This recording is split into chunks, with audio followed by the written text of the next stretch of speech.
السلام عليكم وأهلا بكم في هذه النشرة الإخبارية العاجلة. الأرصاد الجوية الوطنية تعلن عن مقاييس التساقطات المطرية المسجلة بالمملكة.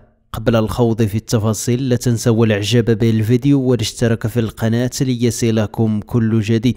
وفي التفاصيل، شهد المغرب خلال 24 ساعة الماضية تساقطات مطرية مهمة سجلت أعلاها بإقليم بني ملال وفق المديرية العامة للأرصاد الجوية.